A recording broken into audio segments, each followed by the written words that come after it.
My name is Tetelai. Um, I'm staff of the Akut Christian Institute where this interview is taking place. And I've been working on Ghana staff for some time now. My interest has been in the Ghana past. And of late, I've been trying to do research into place names in the Ghana area. And a few of the places have come up for discussion quite recently. One is Jowlu. It's a plush area in Accra, just south of the University of Ghana. It's a valley. The name from the Ghana source means the Great Valley. But because of the way the Ghana is written, the O is not written because people complain that they don't have the character. And so instead of J or with that is Jowlu. It's written J O with and it corrupts the name into Jowlu. Jo is another Ghana word which means dance. So the name then becomes Great Dance. But it's a corruption. The place is actually a declension, a very deep valley.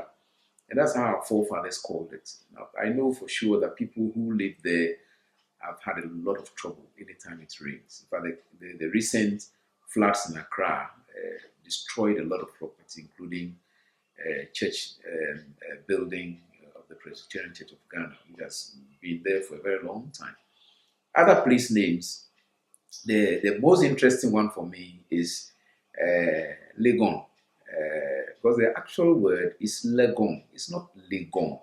It has nothing to do with knowledge for which it became associated. This is a place inhabited by the wild pig, which the traditional name is called Le. Batafo, is Le. And certain animal species are associated with some hills. So we've got Legon and we've got Wogon.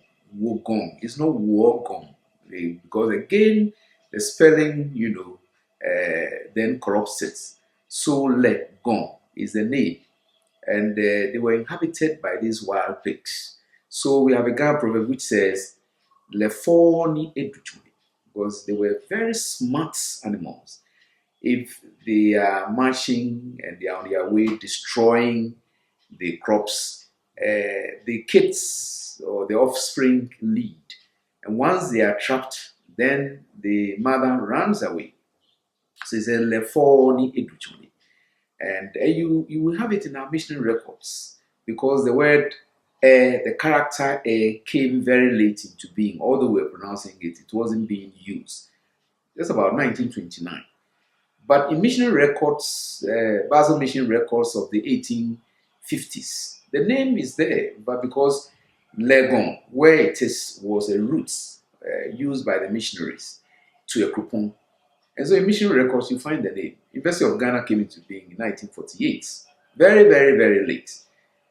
Now the place has been associated with the hill of knowledge. Well, learning is taking place there, but the name was long into existence before the University of Ghana came into being. And there are many of such places. I mean, the word wo is the African cow. The horns are used for orphans, the twins in Ghana tradition. The horns are used in performing rites and rituals in Ghana tradition. The name is Wogon.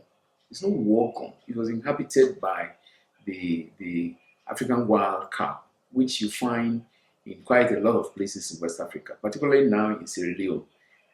You find lots of them in Sierra Leone. And there are other names which have been corrupted. Ajingan, who are now calling it Ajigano. It's not Ga, it's Nga, a forested area. And people are not using the characters.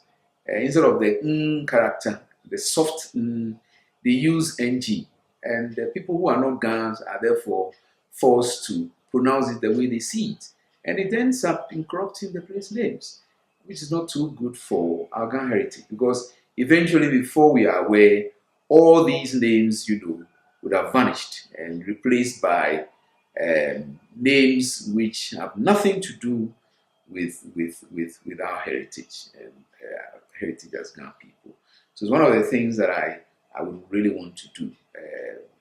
Flora and fauna and place names, of the Ghana people.